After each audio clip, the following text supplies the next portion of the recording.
ఇప్పుడు మీకు ఇష్టమైన జెమినీ టీవీ సీరియల్స్ ని టీవీలో టెలికాస్ట్ అయిన వెంటనే సన్ నెక్స్ట్ లో మాత్రమే చూడండి.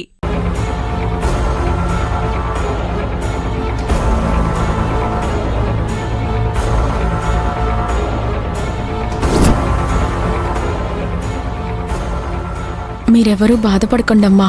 రేపు మన ఇంటికి కావేరి వస్తుంది. మీరాశపడ్డ సంబరాన్ని ఇంటి కోడలిగా ఈ గడపలోకి తీసుకురాబోతుంది. ఇంకా ఈ ఇంట్లో ఉన్న విఘ్నాలను కూడా తరిమి కొట్టడమే తరువాయి. అమ్మమ్మ, మనం అనుకున్నది జరగలేదని ప్రతి సంవత్సరం ఈ ఇంట్లో జరుపుకునే వినాయకుడి పూజని జరిపించకుండా ఉండడం అరిష్టం.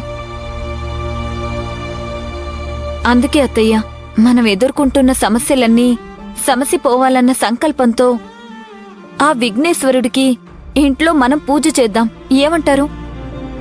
ప్రతి ఏడూ జరిపిస్తున్న పండగనే ఈ ఏడు జరిపించకుండా ఉండటం మంచిది కాదని నాకూ తెలుసు ప్రియా. కాని ఇంట్లో ఎవరి మనసు ప్రశాంతంగా లేదు. ఇక్కడి ఏర్పాట్లు నువ్వు చూసినా పూజ ఎవరు చెయ్యాలి? అదంతా ఎవరు చూసుకోవాలి? నేను రేపు వినాయక ప్రతిష్ఠాపన కోసం ఊరెళ్ళాలి.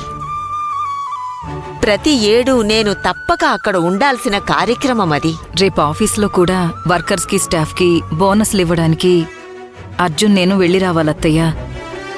మరి ఇంట్లో పూజ అది అంటే అత్తయ్య, మీరు మీ పనులన్నీ పూర్తి చేసుకుని రిలాక్స్డ్గా ఇంట్లో పూజ సమయానికి వచ్చేయండి. ఈలోపు నేనిక్కడ అన్ని ఏర్పాట్లు చేసి సిద్ధంగా ఉంచుతాను. మనసులో నుండి ప్రాబ్లమ్స్ ని అలా పక్కన పెట్టేసి అందరం కలిసి ఘనంగా వినాయకుడి పూజ జరుపుకుందాం, సరేనా?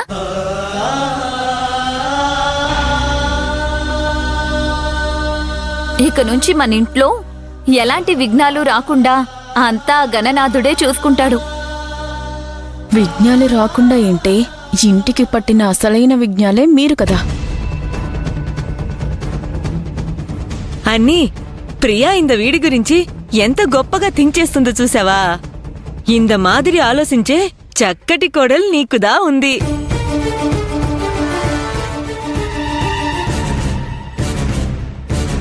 అదే మేనకోడలుందిగా నీకేవన్నీ.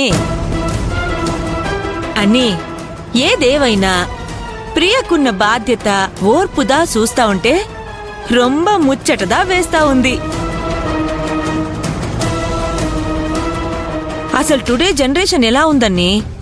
విలేజ్లో పుట్టి పెరిగినా కొంతమంది క్యారెక్టరు కృతజ్ఞత ఏమీ లేకుండా ప్రవర్తిస్తా ఉండారు. టింగ్ టింగ్. కానీ ఇంద ప్రియ మాత్రం గుణములో వేరే లెవెల్ అన్నీ.